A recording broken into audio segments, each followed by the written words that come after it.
I keep telling dog owners that dog training is nothing more than a solution without a diagnosis.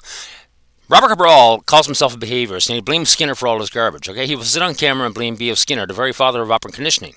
But yet, B.F. Skinner himself would say the very object of the science of behaviour is discovering its causes. What is the diagnosis? What is causing the dog to act this way? What is causing the dogs to act out? There's only three possible solutions for dog trainers. There's either control and management, rehome the dog, or euthanize the dog. Which one is Cabral going to pick? Because the last time he did this with a pit bull, he recommended euthanizing the dog basically because of what it was. He didn't know shit about the dog, and we're not going to know anything about the dog here either. Let's have a listen. Sue says, "Hi, Robert. I'm asking on behalf of my daughter. She has an 18-month-old female Great Dane and a 6-year-old female collie mix." Wow. Recently, the Great Dane has started attacking the older one. I'm sorry to hear that. Okay, so we still don't know anything about the dog. So the Great Dane is now attacking the collie. I got some questions about the collie. Number one, is the collie overexcited? Is the collie amped up? Or is the collie fearful? Because that alone can drive attacks from other dogs. As a correction, okay?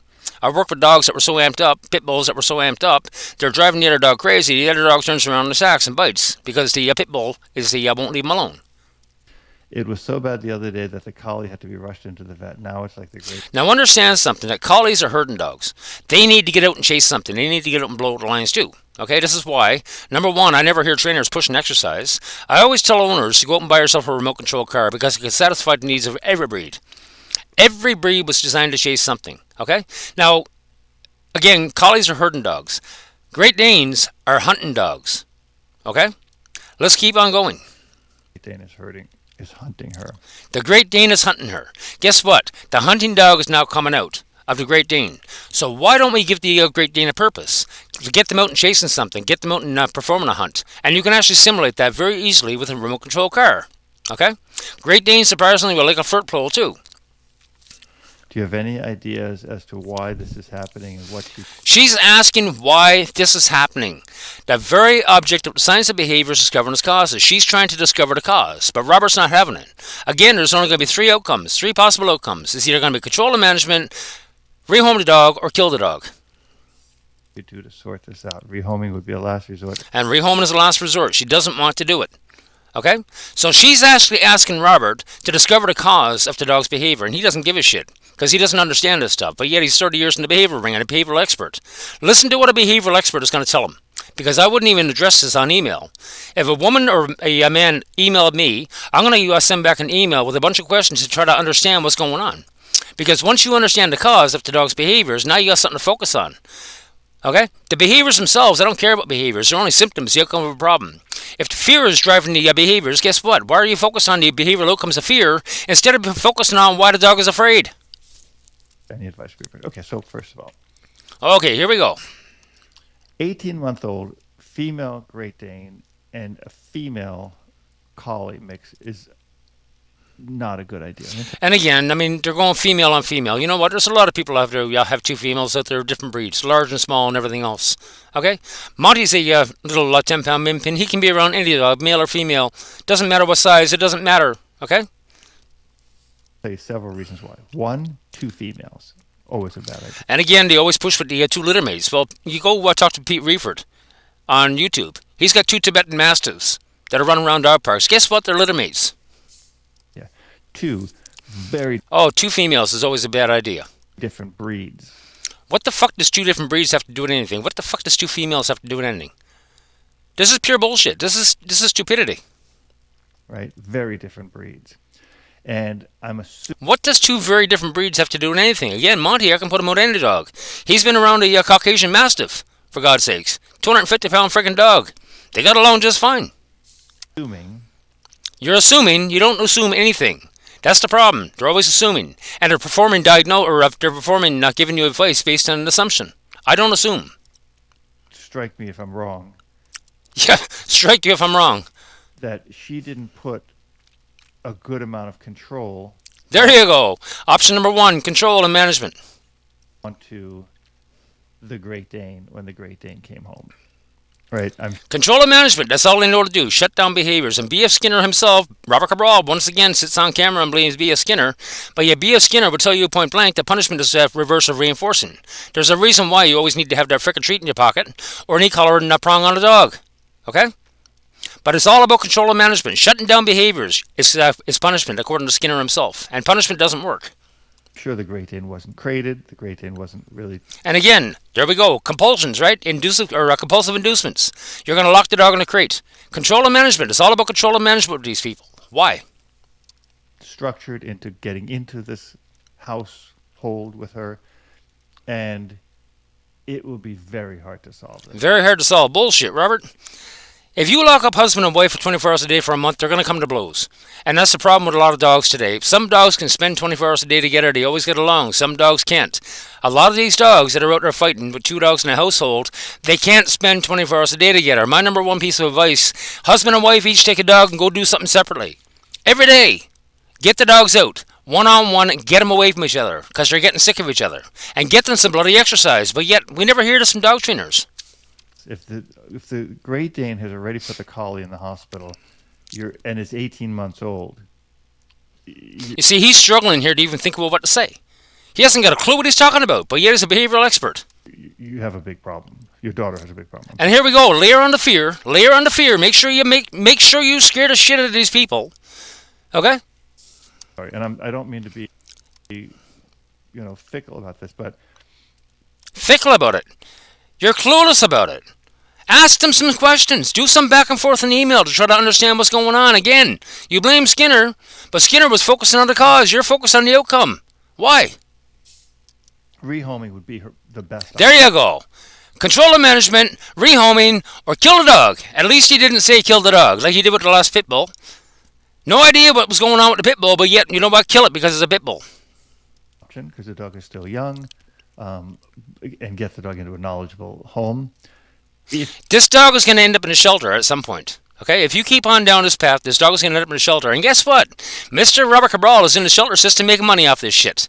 Okay, they're creating a problem and then they're making money off it. If I was going to keep the dog, this should be out to be good. I haven't listened to this whole video yet. If I was going to keep the dog, what I would be focused on, control and management, right? Is creating this Great Dane, which at 18 months old. You're going to lock a 100-pound plus dog in a crate, and you're going to frustrate it. This dog needs a job. They need to get out and chase, but no, Robert says throw it in the crate. You're going to frustrate the dog more and actually exacerbate the problems, exacerbate the behavioral issues. It's not going to cause any. It's not going to make any difference. It's going to make things worse, isn't it, Robert? Because that's how you make money. You want these people afraid, so they're actually going to go out and hire a trainer, spend money, piss money against the trainer, instead of actually focusing on what's causing the behaviors in the first place. But yet he's a behavioral expert, right? I need a barn. So with a young dog, it's always easier. And, people always ask these questions when it's too late. It's never too late. You could take a 10-year-old dog and get him socialized. But yeah, for some reason, when I say your dog hits a certain age, dog trainers are like, oh, you know what? You can't do anything with the dog. They can't do anything with the dog because they don't give a shit about the behaviors. They don't understand the cause. They don't understand the psychology. They're all blaming Skinner, but yet they're pushing Konrad most. And the Bible of dog training, the quadrants of dog training, primary and secondary inducements, primary and secondary compulsive inducements, right, Robert? But the first rule of Fight Club, Konrad Most is like Fight Club. The first rule of Fight Club, you don't talk about Fight Club. You don't talk about Konrad Most. It's a serious dog, right? A serious dog, yes, boy. We got Perseus, 220 pounds, running around a dog park. He's a gentle giant. He's a serious dog, yes. 2 females. I think she's once 2 females. And again, just layer on the fear. Layer on the fear. You know what? Rehome the dog. Guaranteed this dog is going to end up in a shelter, and Robert's going to be making money off it. If they start fighting, I think you're going to have a hard time. But if she was going to... once they start fighting, there's no fixing it. That's the problem. Because he's not a behaviorist. He's a dog trainer. He's an IGB dog trainer that wants to call himself a behaviorist. Robert Cabral couldn't find his own ass with a map when it comes to behavior. He couldn't even define the word behavior. Ranks right there. What is a woman? He doesn't like big words. But yet he's sitting here giving advice to people with no knowledge about psychology or behavior, and he's going to tell a person to scare the shit out of this person and tell him to rehome the dog. Crate train this dog, and crate train the dog. That's the only response, right? If you're going to keep the dog, crate train the dog. Make sure to lock that dog up in a crate and frustrate the shit out of it. And once you frustrate that dog, once you contain it more and more, you're going to make it worse. needs this dog to see that the other dog comes first. I would feed the The other dog comes first, really? Oh my God! So you're going to treat one dog better than the other, and you don't think that's going to cause jealousy, and you don't think that's going to cause lead to more issues. He's setting you up to fail, lady. That's the reality. If you follow through with this advice, it's going to be hell on wheels. other dog first, affection the other dog first, talk to the other dog first. The Great Dane would be put way to the bottom of the totem pole, which I'm assuming again your daughter didn't do because the new puppy comes in, the new puppy's oh puppy puppy puppy. When my puppy comes in, puppy goes to the bottom of the totem pole. May get affection, may not, but You see, dogs are supposed to be a member of the family, not at the bottom of the freaking totem pole. Okay? Not at the bottom of the totem pole. My dog's my partner. He's not below me. He's not my at the bottom of the freaking totem pole. I respect my dog. I trust my dog. You have no respect for dogs at all, do you, Robert? the puppy always knows my other dog comes first, and that's the only thing you're going to need to do. You're going to need to completely rewire this dog. But at 18 months, there's a certain level of maturity and dominance, and Oh, dominance. That's the other big trigger word, right? Dominance and submission. This guy doesn't even know what dominance and submission is. obviously strength that's already in the Great Dane. It's a big dog. So what? Big dog, small dog, it doesn't matter, right? Why does the size of a dog matter? Once you get that dog some exercise, you get that Great Dane out and let them blow out the lines, doing what they're supposed to do, chase and hunt and kill. That's the reality. That's what they're bred to do. Once you let them blow out the lines and you give them a time and a place to do it, then it stops everywhere else. But no, if Robert Cabral wouldn't tell you to do that because he's going to tell you point blank, if you do let your dog run and chase like that, it's going to create prey drive. But lock it in the crate, frustrate it first of all. Don't let it do what it's bred to do. Okay, that's going to create the prey drive that you don't want, and it's going to create hell on wheels. I don't know what she was thinking. I'm sorry. I mean, people are going to, oh, you should do da da da. I've seen these kind of situations. It's a super hard thing to solve. No, it's not. Once you understand the cause of all the behaviors, then it's very, very simple. That's the reality. Sue, if you're listening to this video, if you ever listen to this video, join our group on Facebook. It's called Radical Behaviorism for Dog Aggression and Reactivity, and we will help you. But come with an open mind. Dog training is not allowed in the group. Okay? This guy is not allowed in the group. All this bullshit that he's pushing is not allowed in the group. We're going to ask you questions. We're going to have a big old discussion, and it's going to be about dog owners. I would seriously consider rehoming the Great Dane and making a better decision next time. I would get a male, I'd get a similar breed. I would structure it. I would crate train. So, again, the three possible outcomes. Number one, control and management. Number two, rehome. Number three, euthanize. That's the only three outcomes for the dog when it comes to dog training. This is not behaviorism. This is bullshit. The dog from day one. And I Oh would yeah, make sure crate that train the dog. the Yeah. new puppy sees that my old dog comes first. My dog always saw that every dog in this house came before him, and it made him a great dog. Really. Have a good day.